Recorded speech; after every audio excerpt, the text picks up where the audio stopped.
Hello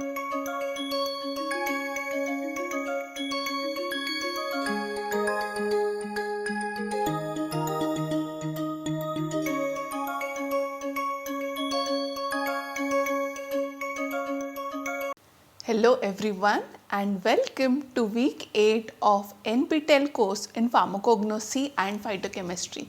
This week we are going into a set of colored compounds called as carotenoids. Now interestingly, carotenoids derive their name from carrots. So let's see what are these carotenoids. Now carotenoids, if you see, occur widely in nature. You will see them mostly in your fruits and vegetables. Also in some cases you will find them as a part of your flower petals. So this give you a beautiful hues ranging somewhere from yellow to orange to red, and these are lipophilic in nature. Now as compared to the class we have discussed previously, if you remember flavonoids, flavonoids were yellow colored pigments, and some classes or specifically anthocyanin class of flavonoids gave you a whole range of color coming from red to purple to blue. But when it comes to carotenoids you get a little limited range, and that is yellow, orange, red, but as opposed to flavonoid and anthocyanins, these are lipophilic, and their lipophilicity is attributed to a very long carbon, that is a 40 carbon background. So carotenoids occur in plants, they occur in algae, bacteria and fungi. In plants they occur concurrently with the chlorophyll. So you will find that in your green leaves, when you see, it will be most predominantly chlorophyll. So the carotenoids in such cases are not seen. But during the fall season, when the leaves start changing their color, when they no longer synthesize the chlorophyll, you see beautiful orange, yellow, red hues, especially of the maple trees. In that case, these hues are attributed to carotenoids. Now carotenoids also can appear in flesh of certain organisms. Certainly you see your salmon or your shrimp which are orange to pink in coloration, and it is said that they acquire this coloration via consumption of food which is rich in carotenoids. So they kind of absorb it and that becomes the part of their own meat. So if you see in terms of biosynthesis, we have done it previously.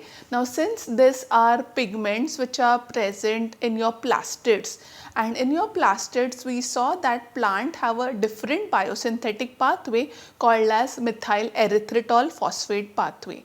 So your carotenoids, especially those present in your plant kingdoms which are present in your plastids, are synthesized by MEP pathways, and they use what is called as methyl erythritol phosphate as an intermediate compound.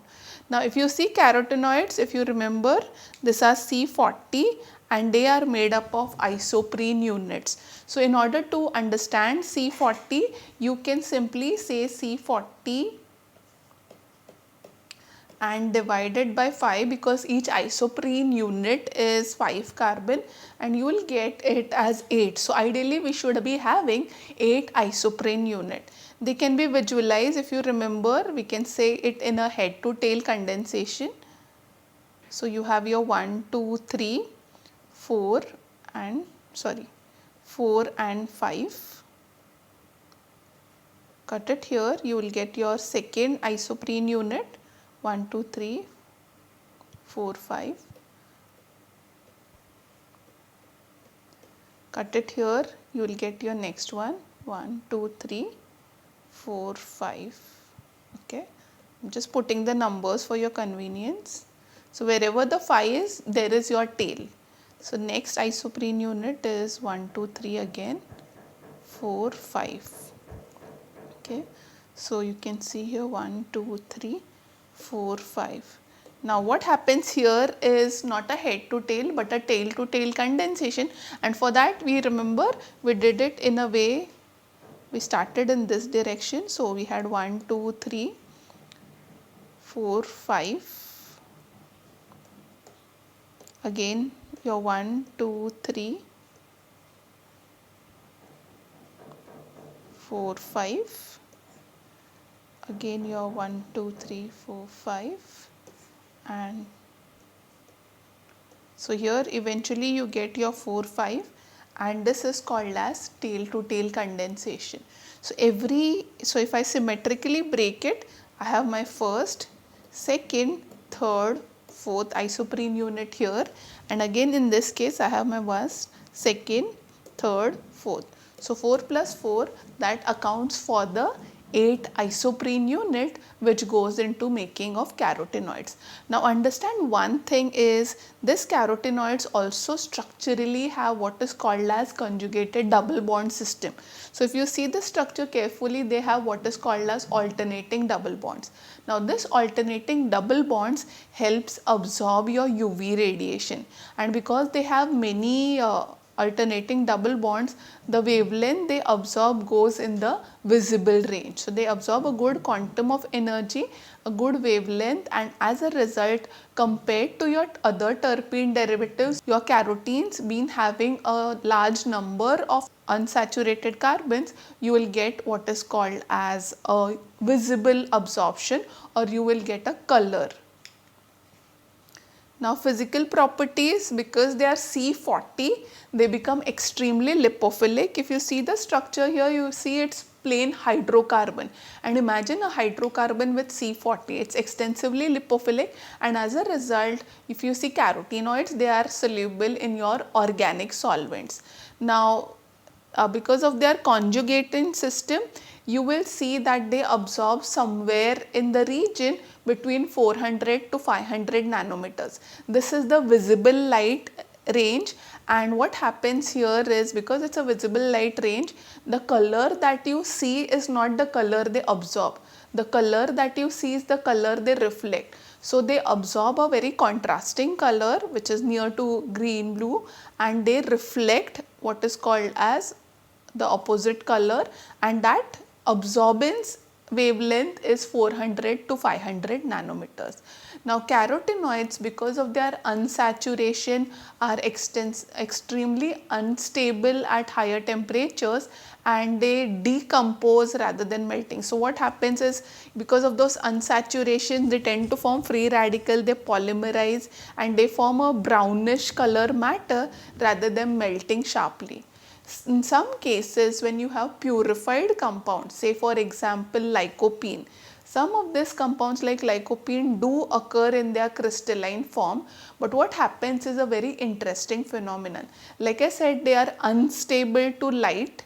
So if you keep those crystals at exposed to sunlight for a period of 7 to 8 days, you will see those crystals gradually turn colorless, they lose their form and become a very amorphous matter over a period of time. So that is something which is a property which can help us identify carotenoids. Now if you go to see the double bond backbone, it is generally inverted here, and this is what is your tail to tail condensation is made up of, and because of this we call it as a flipping. So you say a inverted symmetry is observed post this point. So it's essentially the same, but what you get is a flip symmetry or inverted symmetry.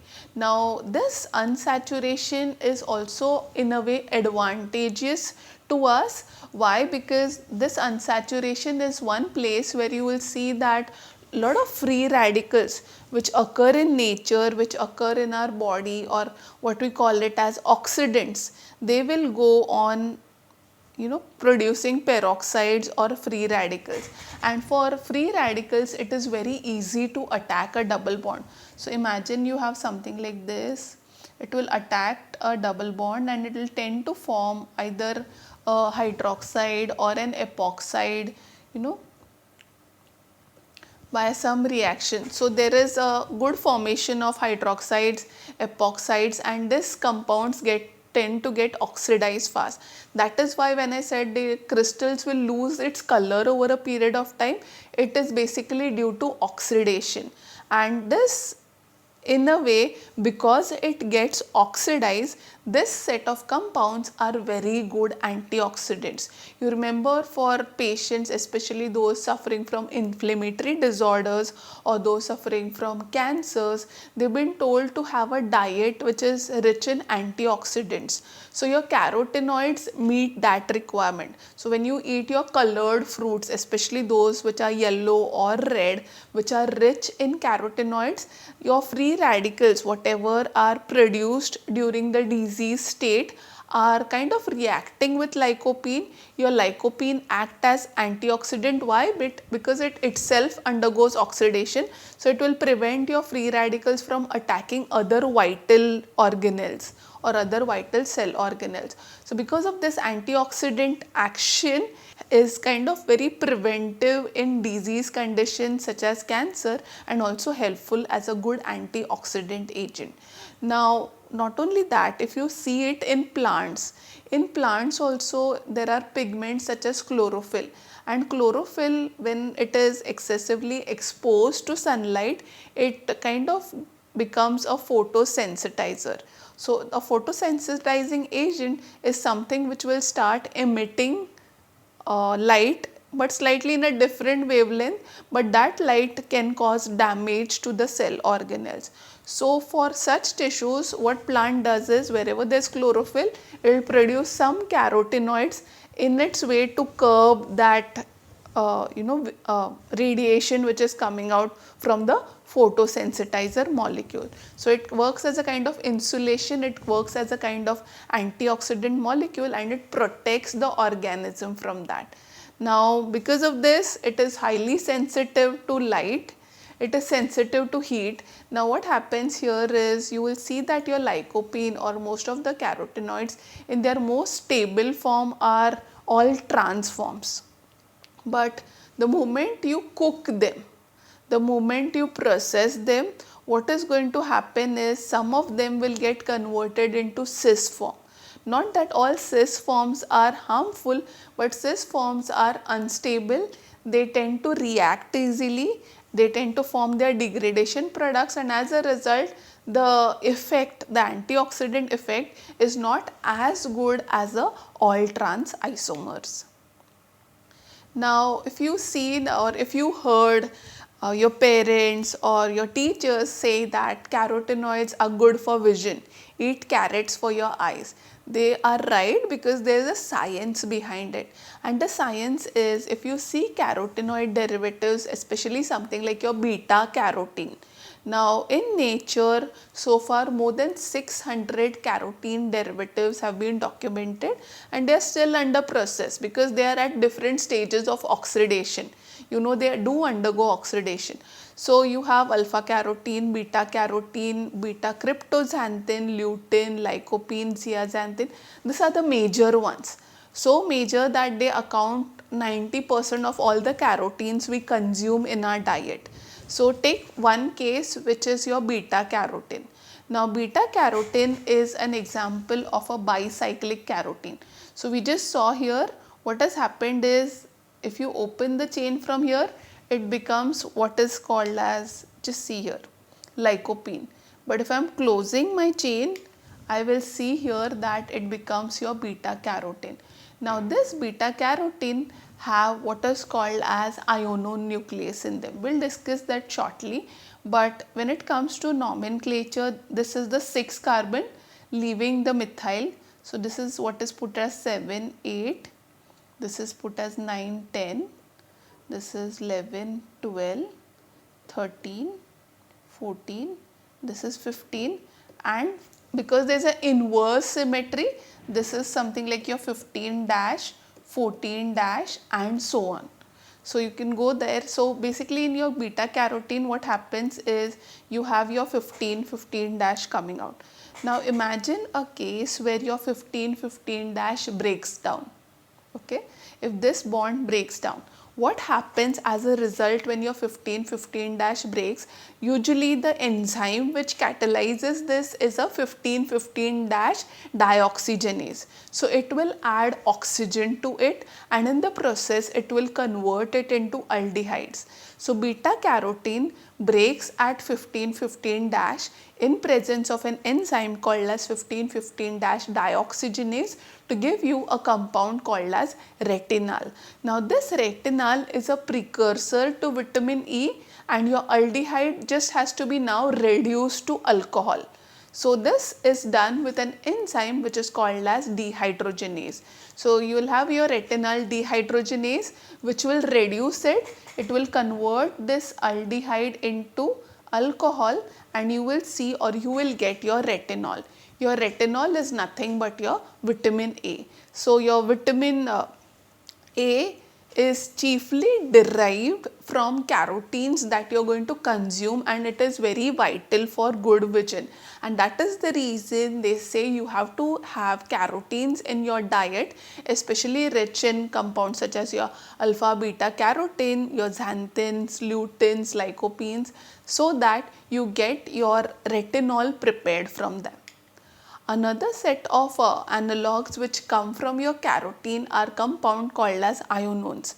Now ionones are used in perfumery and they have a very sweet, beautiful scent. Now ionones can be again cut off.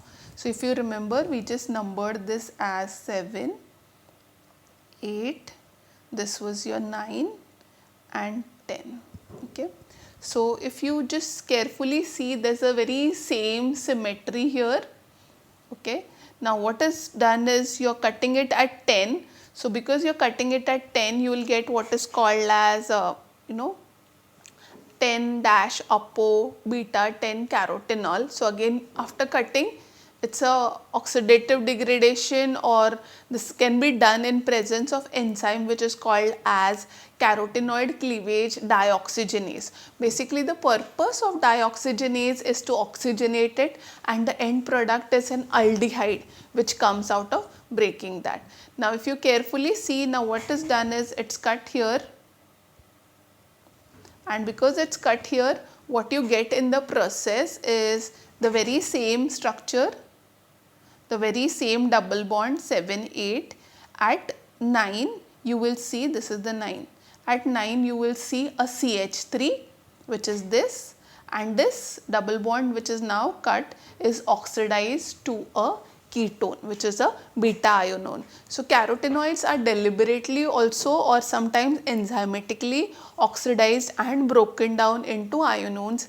These ionones are used in your perfumery as scents. Now this apocarotenoid, or what is called as the breakdown product of carotenoid, it can further be used for production of another ionone moiety, or it can again go into a more degradative pathway to give you retinal and retinol.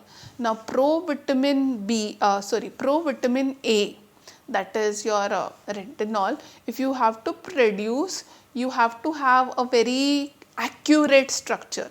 When I say accurate structure, you have to have a typically what is called as a beta ionine ring structure. You cannot have it, say for in this case, you cannot have it like this, that a bond is shifted here. Then in that case you will not get your beta ionone. So this alignment of conjugated double bond should be correct. The placement of methyls should be correct. Okay, and always the nature of unsaturation decides if it can be converted to ionones, if it can be converted to retinol, and so on and so forth. Now classification of carotenoids. Carotenoids basically are hydrocarbons. They are tetraterpene derivatives, that means they are C40. But what happens is, in certain cases, this C40 after their synthesis break down. Okay, so imagine a case if I am just breaking this down here. So I break this here lutein and I break this lutein here. Now what has happened here is I put 10 carbons away in both cases. If you want to do the counting, let's do the counting. The phenyl makes it 6. Okay, this will be the 7, 8, 9 and this is 10.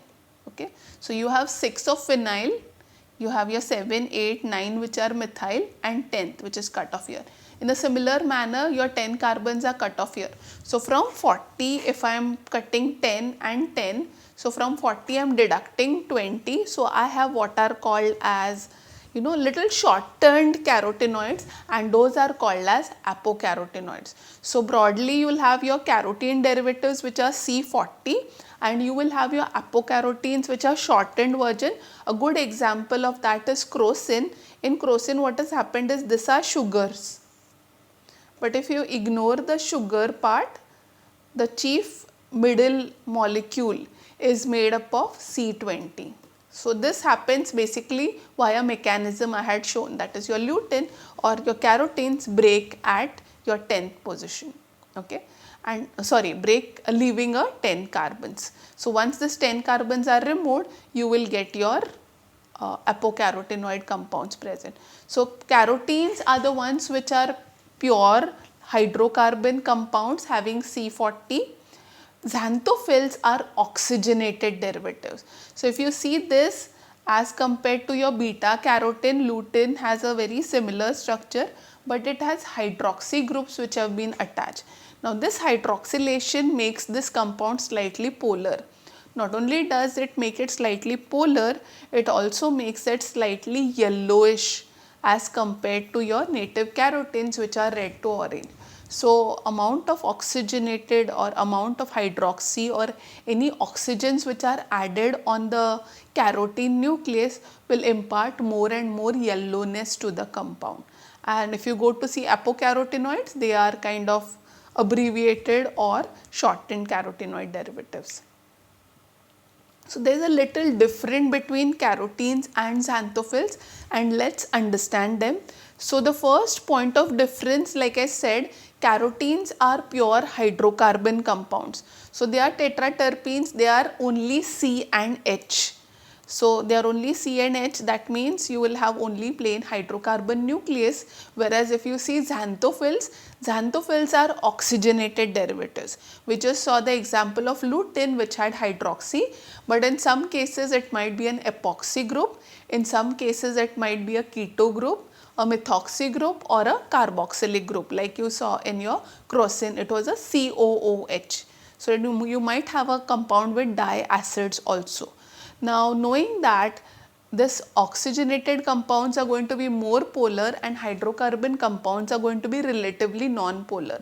So if you check their solubility, carotenes are more soluble in extensively non-polar solvents such as hexane or petroleum ether.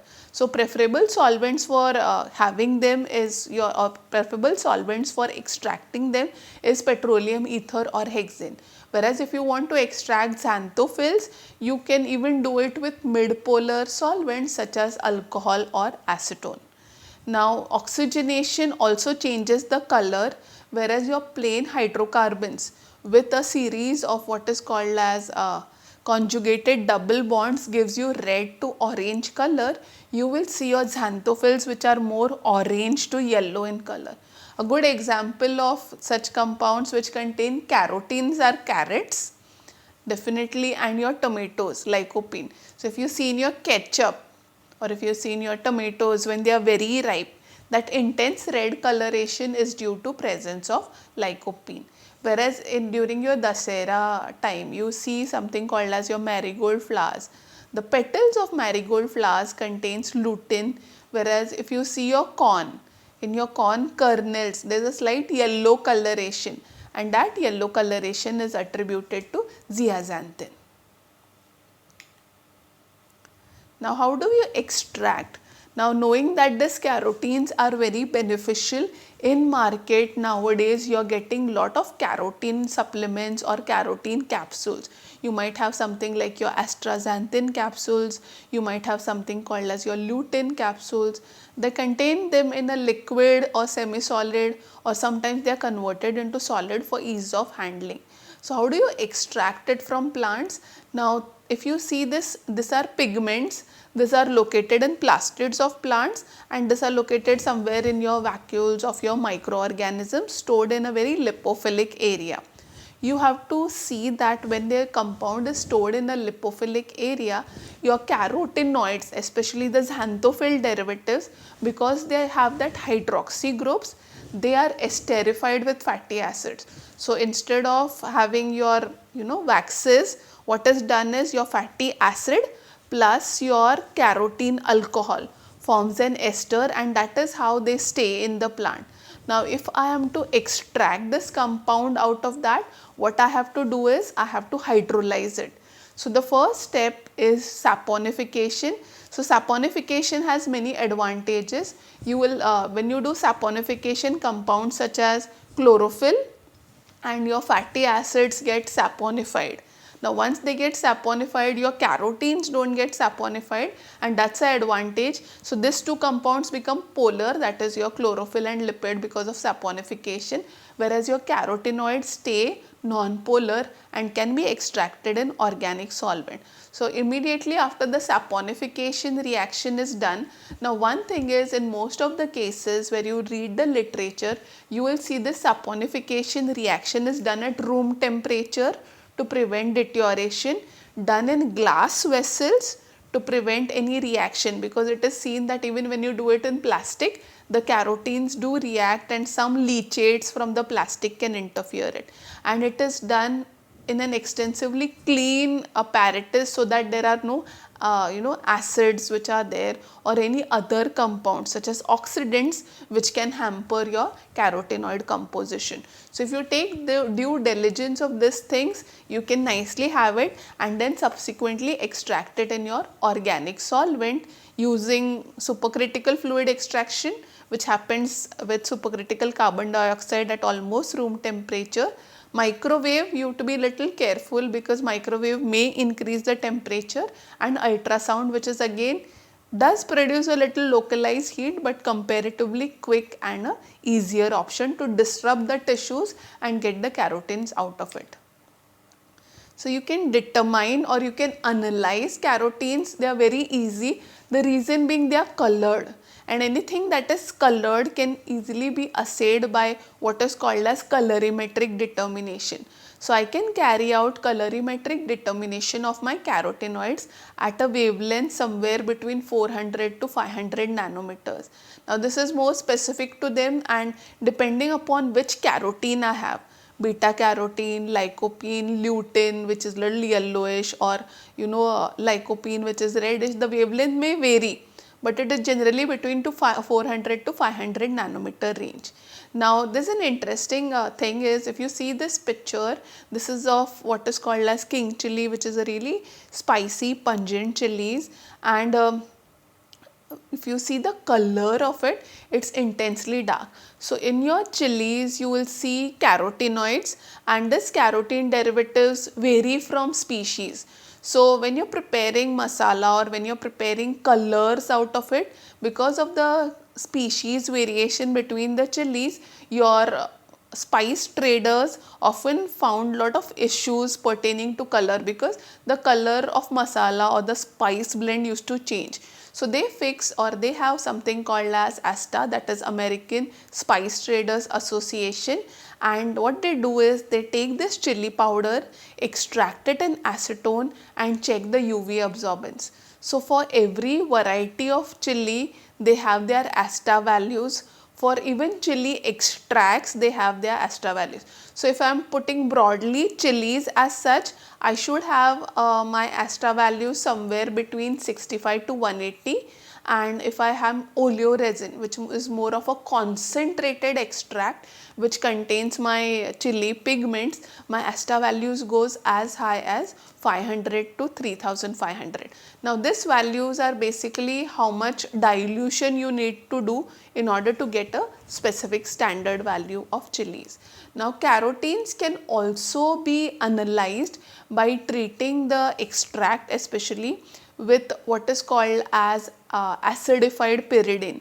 So if it is said that if you have a carotene extract, on treating with acidified pyridine, the color of the extract gets transferred into the acidified pyridine layer. So this is a complexation which happens. The reaction happens between the carotenes and the acidified pyridine, and eventually the end product is your acidified pyridine layer becomes orange to red in color. Now if that happens, there is a sure certainty that your powder contains carotenes. So this is little determination of it. Now let's see the application. How are carotenes useful to us? Now carotenes have been used as natural colors in foods. You will see in ketchups, you will see in certain basically not so heat treated, but certain blends or sausages where your carotene, they are saved in cold temperature, and for that reason you can safely use them. It's also used nowadays in natural cosmetics. It is used as dietary supplement because of its antioxidant effect. It shows health benefits in CVS disorders as well as cancers. Carotenes are good dietary source of vitamin A, so we have to consume them for a good vision. Now it is seen that in carotenes, it is what happens is there is a phenomenon which is called as macular degeneration. So there is a region called as macula lutea which is very close to retina, and it is related to color perception. So how we perceive colors. Now if you are deficient in carotenes, you will see that that macular region also becomes deficient in carotenes, and these carotenes are essential for perception of colors. So what happens is gradually as you age, the degeneration happens. So if you are having a diet which is rich in carotenes, it will replenish it. At the same time, the antioxidant activity of carotenoids will help prevent in its deterioration. So carotenoids are definitely beneficial and curative when it comes to age related macular degeneration. Now it is also found that in your poultry products or in your fish, you want that intense pink or red color in your sausages, in your salmons, and you want that intense orange color in egg yolk. If you know your egg yolk as compared to the broiler chicken, the orange or the country chicken egg fetches a high price. So what these farmers do is they give the poultry a feed which is rich in carotenes. Now they are extensively lipophilic, so when your chicken eats a diet which is rich in carotenoids, it is naturally secreted and becomes a part of the egg yolk, and as a result, more carotenes your chicken consume, more the yolk becomes orange. So that's also an advantage as well as a disadvantage, the way that you use it, but definitely it is used for enhancing the pigmentation of egg yolk, fish and poultry. Now because of its antioxidant effects, you might see herbs such as your sea buckthorns or certain carrot extracts which have been used as an anti-aging and skincare to prevent oxidation and oxidative damage. So these are few applications of carotenoids. If you wish to read more about carotenoid derivatives, here are few references. So thank you everyone for your patient listening.